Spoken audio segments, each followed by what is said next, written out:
बिस्मिल्लाहिर्रहमानिर्रहीम। अस्सलाम वालेकुम नाज़रीन, आप यूट्यूब चैनल देख रहे हैं। मैं इमरान खान हूँ। अल्लाह ताला की कुदरत कैसी है, लोग झूठ बोलते हैं और पकड़े जाते हैं, धोखा देते हैं कौम को और पकड़े जाते हैं, और बार बार पकड़े जाते हैं, फिर भी झूठ बोलने से बाज नहीं आते। मियाँ नवाज शरीफ साहब को कई मरतबा ये गुजारिश की है कि मियाँ साहब, अल्लाह का वास्ता, आपका दुश्मन इमरान खान नहीं है, मरीम नवाज़ को काबू कीजिए इमरान खान को काबू करने से पहले, वरना ये आपकी सियासत का रहा साहब पट्टा भी बिठा देंगी। शहबाज शरीफ साहब को भी कहा था कि अपने बच्चों की जो है वो सियासी ख्वाहिशात के बदले में आप लोग अपनी सियासत तबाह ना करें, और आपके बच्चों को सियासत में लाने के चक्कर में आप लोग अपनी सियासत भी तबाह करेंगे। जब मियाँ साहब ने पूछा था, मैंने तब भी ये बात बताई थी। अब ज़रा ये देखें आपके हुआ क्या है। मरीम नवाज साहिबा, उन्होंने एक ट्वीट किया। पहले वो ट्वीट आपको मैं पढ़ के सुनाता हूँ ताकि आपको ज़्यादा बेहतर अंदाज में मामला समझ आएगा। मरीम नवाज शरीफ साहब की बेटी, PMLN की नायब सदर, फरमाती हैं ये साइफर सिर्फ एक कागज़ का टुकड़ा नहीं, वाह वाह वाह, बल्कि रियासत पाकिस्तान की अमानत है। कौमी अमानतों में ख़यानत करके रियासत के मफादात को पामाल करने वाले को निशाने इबरत बनाना चाहिए, ताकि फिर किसी फॉरेन एजेंट को डॉलरों के एवज सियासी भेस बदल कर मुल्क को नुकसान पहुंचाने की हिम्मत ना हो। यह है मरीम नवाज साहिबा का एक ज़बरदस्त मौक़िफ़। इसके अलावा भी कुछ फरमा रही हैं, सुन लें ज़रा, छोटा सा है वो भी। एक तो जालसाजी की और फिर उस खौफ से कि पकड़ा ना जाऊं, साइफर ही गायब कर दिया। रंगे हाथों पकड़ा गया तो कहता है मुझसे साइफर गुम हो गया। ये मरीम नवाज साहिबा हैं। अब मरीम नवाज साहिबा चंद महीने पहले क्या फरमा रही थी, ये ज़रा सुने। मैं भी एक दफ़ा दोबारा सुनता हूँ, आप भी सुने। ये एक खत लेकर आ गई, और वो भी जाली खत जिसका कोई वजूद नहीं है। खत के तो सारे कंटेंट्स आपने खुद बता दिए आवाम को, तो वो खत नहीं आपने दिखाया। वो खत आपने इसलिए नहीं दिखाया कि वो खत सिरे से था ही नहीं, और वो जो आप जेब में लेके फिर रहे थे और आपने जलसे में दिखाया था, वो एक खाली कागज था। मैं इस पे क्या कहूँ अब। यानी थोड़े दिन पहले एक खातून कह रही हैं कि ना कोई साइफर है, ना कोई खत है, ना कोई लेटर है, कागज़ का एक खाली टुकड़ा है और इस चीज़ का वजूद ही नहीं है। घड़ के एक बंदा कहानी ले आया और लाकर दे दी। आज वो कह रही है नहीं नहीं, एक साइफर मौजूद था और वो एक कागज़ का टुकड़ा नहीं था, बल्कि रियासत पाकिस्तान की एक अमानत थी, और वो एक ऐसा डॉक्यूमेंट था जो गुम हो गया है, इसको बरामद करना। ये क्या चल रहा है इस मुल्क में? लोगों को आपने पागल समझा हुआ है। वो सारे लोग मियाँ साहब की तरह नहीं सोचते मरीम नवाज साहिबा, कि उनको आप जो भी कहेंगी वो मान लेंगे आपकी बात। भाई, लोग दिमाग से सोचते हैं, और लोग दिमाग से सोचने के बाद फैसला करने का उनका इख्तियार भी है, और वो उसके बारे में अपनी राय भी कायम करते हैं इंडिपेंडेंटली। ये नहीं हो सकता कि आप एक दिन बैठ कर कहें कि कोई साइफर नहीं है, दूसरे दिन आपका मूड है तो आप बैठ के कहें साइफर था, बड़ा अहम था, इमरान खान ने गुम कर दिया है। तीसरे दिन आप कहें कि उसने चोरी कर दिया है, चौथे दिन आप उसके ऊपर पर्चा दे दें। अब ये अजीबो गरीब किस्म की इनकी सियासत है, किसी को समझ नहीं आती। वक़्त पड़े तो गधे को बाप बना लो। ये एक मिसाल है, मैं मिसाल दे रहा हूँ, मैं ये नहीं कह रहा कि बना लिया, लेकिन वक़्त पड़े तो गधे को बाप बना लो। इस तरह की सियासत जो है वो पाकिस्तान में लोग करते हैं, और बदकिस्मती से करते हैं, और बार बार करते हैं। वक़्त पड़े तो जो है वो बूट के ऊपर खाक उड़ाओ, और वक़्त पड़े तो ज़बान से पॉलिश करो, चाटो बूट को। जब से ज़बान रखी है बूट के ऊपर, मुंह का जायका ही ठीक नहीं हो रहा। ये हालत हो गई है इन लोगों की, और ये हालत होनी थी, क्योंकि जो इनकलाब इन्होंने खड़ा किया था, जो लोगों को इन्होंने शऊर देने की कोशिश की थी, वो सारा इनके खिलाफ सामने आकर चट्टान बन के खड़ा हो गया है। अब ये पहाड़ उनसे क्रॉस नहीं किया जा रहा। इतना तगड़ा उन्होंने इमरान खान को कर दिया है। तो साइफर के मामले पे आते हैं वापस। ये जो साइफर है, इमरान खान साहब ने कहा था कि है, तो इन्होंने कहा था नहीं है, साबित हो गया कि था। ये जो साइफर है, इमरान खान साहब ने कहा कि इस साइफर के अंदर धमकी है और ये एक ऐसा पेपर है जो बहुत इंपॉर्टेंट है, इन्होंने कहा नहीं है। साबित हो गया कि इमरान खान ठीक था। अब बाकी चीज़ें कैसे साबित कर रहे हैं, ज़रा ये देखें आप। एक पेपर, इमरान खान साहब का मौक़िफ़ कैसे दुरुस्त साबित हुआ है। ये जो साइफर है वो, इसके ऊपर एक समरी जारी की गई है, समरी फॉर द कैबिनेट, कि जनाब ये जो recommendation of the sub committee of the cabinet, और कैबिनेट ये कह रही है कि जनाब जो साइफर इमरान खान साहब ने जो है वो इधर उधर कर दिया या गुम कर दिया, उसके ऊपर अब तहकीकात की जाएंगी। और उसमें ये लिखा है paper Washington cipher number 10678 dated 7 मार्च 2022 फिर सच साबित कर दिया। इमरान खान साहब कह रहे थे कि अमरीकी धमकी अमेज साइफर जो है वो आया था 7 मार्च को और तहरीक अदम एतमाद पेश की गई थी 8 मार्च को। अब ये जो लेटर है कैबिनेट का, यानी ये वैसे भी लिख सकते थे कि एक साइफर गुम गया है, डेट लिखे बगैर भी लिख सकते थे, सिर्फ साइफर का नंबर लिखकर भी लिख सकते थे कि एक साइफर गुम गया है। लेकिन अल्लाह ताला बेनकाब करता है ना। इमरान खान फिर सच्चे साबित हो गए। कैसे? इमरान खान साहब ने कहा था कि 7 तारीख को साइफर आया था, 8 तारीख को इन्होंने हुक्म पूरा करते हुए तहरीक अदम एतमाद जमा करवाई और बाद में ग्रेजुअली इन्होंने तहरीक अदम एतमाद कामयाब की और इस तरीके से उन्होंने पाकिस्तान में रिजीम चेंज ऑपरेशन मुकम्मल कर लिया। और उससे पहले जिस जिसकी मुलाकातें गैर मुल्कियों के साथ होती रहीं और किस किस तरह होती रहीं और फिर वो क्या रोल प्ले करते रहे, वो सारा भी जो इमरान खान साहब ने कहा था वो भी साबित हो रहा है। तो ये हमेशा कहते थे नहीं नहीं नहीं कोई 7 तारीख को साइफर नहीं आया। आज खुद लिखकर इन्होंने बताया। एक तो इन्होंने कहा वो कागज का टुकड़ा नहीं था, मान लिया। फिर इन्होंने कहा कि जो साइफर था वो एक कौमी अमानत थी और एक बड़ा इंपॉर्टेंट डॉक्यूमेंट था, इमरान खान ने कहा था, इन्होंने मान लिया। इमरान खान ने कहा था 7 तारीख को आया, ये नहीं मान रहे थे, अब लिख के मान रहे हैं। पहले नहीं मान रहे थे, अब लिख लिख कर मान रहे हैं कि जनाब बिल्कुल 7 तारीख को आया था। और अब ये कह रहे हैं ना कि गुमा है या इधर उधर हो गया है। ये याद रखिएगा मेरी बात, ये साइफर भी कहां से निकलेगा आपको लग पता जाएगा। ये इन्हीं के पास से निकलेगा जिनके बारे में इमरान खान साहब ने कहा था कि इसी ने उठाई है, इसी ने उठाई। इसकी जब इंक्वायरी करेंगे सारे फंसेंगे। ना सिर्फ ये फंसेंगे बल्कि वो भी फंसेगा जो प्राइम मिनिस्टर हाउस के अंदर डॉक्यूमेंट्स को इधर से उधर और उधर से उधर कर रहा था। यानी मैं आपको बताता हूं, जब हम साइफर देखने के लिए गए, वजीर आजम का आखिरी दिन था प्राइम मिनिस्टर हाउस में, मैं और अरशद शरीफ साहब जो हैं और साबिर शाकिर साहब, हम 3 लोग मदद हो गए कि हमें साइफर दिखाया जाए, हम देखना चाहते हैं।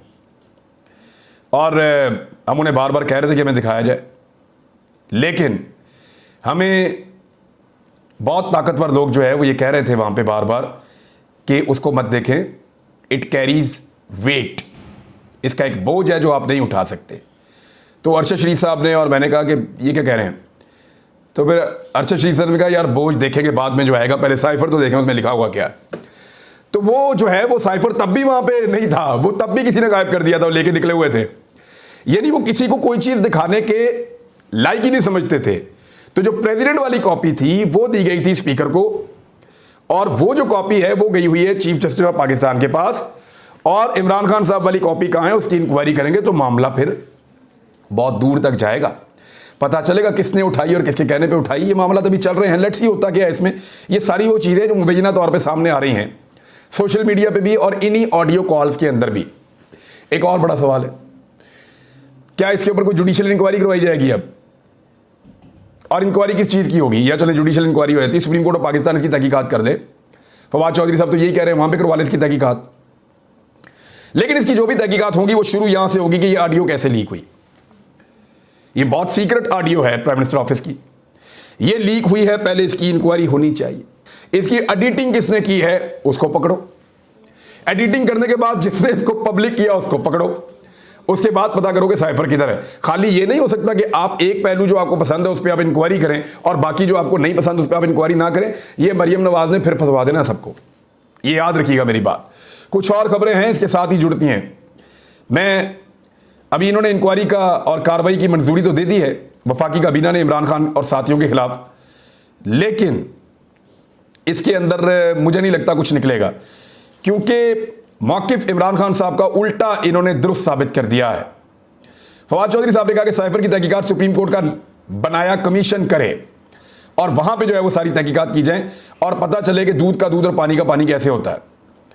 और इसी तरह का कमीशन ऑडियो लीक्स की तहकीकात के लिए भी होना चाहिए। उसूल तो यही है, कानून भी यही कहता है। कल जो वारंट गिरफ्तारी इन्होंने जारी किए थे इमरान खान साहब की खातून जज को धमकी देने का केस, इमरान खान साहब की अबूरी जमानत मंजूर, ये भी खबर है। और इमरान खान साहब की ज़ेर सदारत पाकिस्तान तहरीक इंसाफ का एक इजलास हुआ है जिसमें लॉन्ग मार्च के लिए एक मतअमली अब तय कर दी गई है। ये है वो खबर जिससे सबको सांस चढ़ेगी। तहरीक इंसाफ ने गुज़िश्ता रोज़ होने वाली पार्टी इजलास में इस्लामाबाद की जानिब लॉन्ग मार्च के इंतजामात को हतमी शक्ल दे दी है, जिसकी तारीख का ऐलान इसी हफ्ते अब कर दिया जाएगा। चेयरमैन पीटीआई इमरान खान के ज़ेर सदारत इजलास में हुकूमत की जानिब से एहतजाज को रोकने के लिए तशद्दुद के इस्तेमाल के इम्कान और 25 मई जैसी सूरत से निपटने के लिए हिकमत अमलियों पर गौर किया गया। ज़राए का कहना है कि पीटीआई की जानिब से लॉन्ग मार्च की तारीख का ऐलान होने के साथ ही इस हवाले से तयशुदा हिकमत अमलियों पर अमल दरामद का आगाज़ किया जाएगा। इजलास में यह भी फैसला किया गया कि एहतजाज के लिए वफाकी दारुल हुकूमत और करीबी इलाकों में पार्टी को फौरी तौर पर फ़ाल किया जाएगा, क्योंकि इन इलाकों के कारकुनान एहतजाज में ज़्यादा वक्त गुजार सकते हैं। यह फैसला भी किया गया कि इमरान खान पेशावर और फैसलाबाद डिवीज़न में कन्वेंशन से भी खिताब करेंगे इसी हफ्ते में, जहां वो पार्टी ओहदेदारों को जिम्मेदारियां सौंपेंगे और उनके अहदाफ से उनको आगाह करेंगे। पीटीआई की जानिब से जारी बयान के मुताबिक इमरान खान ने अवाम पर जोर दिया कि वो महंगाई और माशी बदहाली है उसके खिलाफ बाहर निकलें। अब एक और चीज़ मैं आपको बताता हूँ, मंजूर वसान और समा टीवी क्या कम्बिनेशन है। ये मंजूर वसान वो आदमी है जो थोड़े दिन पहले हमारे सिंध के बहन भाइयों को डूबते हुए देख रहा था तो कश्ती में बैठकर कह रहा था वाह वाह मुझे तो वेनिस याद आ गया। यार मैं क्या कहूँ इसके ऊपर, यानी ऐसी सियासत को क्या कह सकते हैं आप कि एक आदमी कश्ती के अंदर बैठा हुआ है, गरीब हारी जब करीब आ रहे हैं खाना मांगने के लिए तो उनको ऐसे ऐसे कर रहा है, पीछे हो जाओ पीछे हो जाओ। आगा सराज दुरानी भी ऐसे ही करता है, ये सब ऐसे ही करते हैं, इनका स्टाइल ही है पीछे करो हटाओ इनको। कीड़े मकोड़े हैं ना, इंसान तो समझते ही नहीं, बेशर्मी है एक। अब वो कह रहे हैं जी कि, और समा टीवी ने इसको रिपोर्ट किया क्योंकि समा टीवी को ये खबरें बहुत पसंद है कि उन्होंने कहा हो सकता है इलेक्शन 1 साल के लिए मौखर हो जाए। हलवा है, ये कौम बेवकूफ़ है। आप 1 साल के लिए इलेक्शन आगे करेंगे और कौम कहेगी आपको हैप्पी बर्थडे टू यू। ऐसे नहीं हो सकता, इलेक्शन तो आपसे छीन कर ले लेगी ये कौम, और ये देखिएगा ये कौम आपसे इलेक्शन छीन कर ले लेगी। ख्वाहिशात के ऊपर कोई पाबंदी नहीं है। उधर किसान जो है उन्होंने भी पीर तक की डेडलाइन दे दी है। हुकूमत चारों तरफ से फंसती चली जा रही है, चारों तरफ से फंसती चली जा रही है। किसानों ने कहा जी कि पीर वाले दिन हमारे मुतालबात अगर मंजूर ना किए गए तो ये है डेडलाइन, और 5वें रोज में उनका धरना दाखिल हो गया है। डेडलॉक बरकरार है, मुज़ाकरात में बातचीत किसी नतीजे पर नहीं पहुंची। अच्छा मैं एक चीज़ आपको बता दूं, इन किसानों की क़यादत के अंदर कुछ बंदे ताकतवर लोगों के भी हैं, ये मैं आपको पक्की खबर दे रहा हूं। ये जो किसानों का एहतजाज है इसकी क़यादत के अंदर कुछ बंदे, नाम मैं नहीं ले रहा, वक्त आएगा तो लूंगा, वो ताकतवर लोगों के भी है और पीएमएलएन से बैकडोर चैनल राब्ते में भी है, और वो लगातार कोशिश कर रहे हैं कि कुछ भी करके मायूसी फैला के किसानों को यहां से वापस ले जाया जाए। लेकिन किसान डटे हुए हैं, और वो जो ओहदेदार हैं वो बेचारे इस वजह से ये खुल के काम कर नहीं पा रहे क्योंकि उनको किसानों के ओहदेदार के तौर पे भी रहना है, बड़े तगड़े ओहदेदार हैं, लेकिन वो ये कर नहीं पा रहे। किसान डट गए हैं, मामला जो है वो अब पीर पे चला गया है। देखना ये है कि इसमें से निकलता क्या है। खालिद हुसैन ने कहा कि राणा सनाउल्लाह के लहजे में तलखी थी, और उन्होंने मुलाकात में कहा कि रेड जोन में आए तो कहीं ऐसा ना हो इमरान खान के लिए की जाने वाली तैयारी मैं आपके ऊपर प्रैक्टिस कर लूं। मैंने उन्हें बताया कि किसान डरने वाले नहीं हैं। राणा सनाउल्लाह याद रखें हुकूमत आनी जानी चीज़ है, और फिर आपको भी फ़र्क पता चल जाएगा। मुतालबात ना माने तो आपकी तैयारी, आप अपनी तैयारी करें, हम आ रहे हैं। ये किसानों ने कहा है राणा सनाउल्लाह को। अब एक नया सर्वे आया है, और ये एप्सोस पाकिस्तान के कंज्यूमर कॉन्फिडेंस का एक सर्वे है, उसकी एक तीसरी सहमाई की रिपोर्ट है। पाकिस्तानियों की जो बेरोज़गारी के खौफ का जो इजहार करने वाले पाकिस्तानी हैं, जो मईशत से परेशान हैं, उनकी शरह 93% तक पहुंच गई है। यानी पाकिस्तान में सिर्फ 7% ऐसे पाकिस्तानी बचे हैं जो खौफजदा नहीं हैं बेरोज़गारी से, मईशत की जो तबाही इन्होंने फेरी है उससे।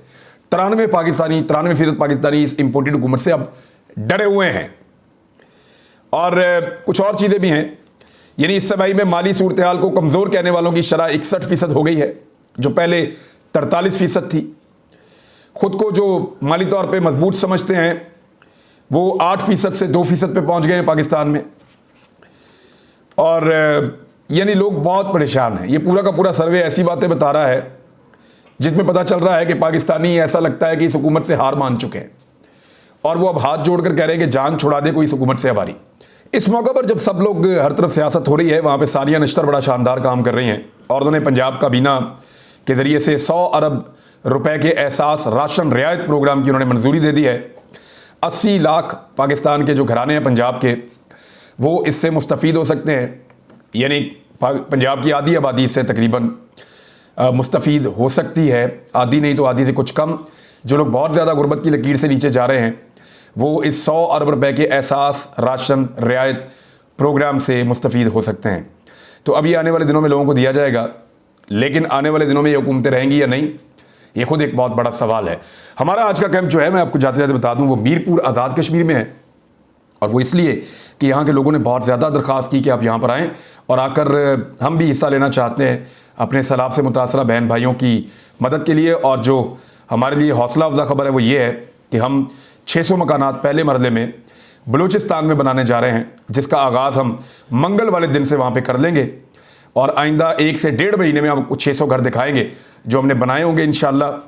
और अल्लाह ताला का शुक्र है कि हमें पाकिस्तान का जो सबसे बड़ा सूबा है और आबादी के लिहाज से सबसे छोटा सूबा है, वहाँ से हम आगाज़ करने जा रहे हैं।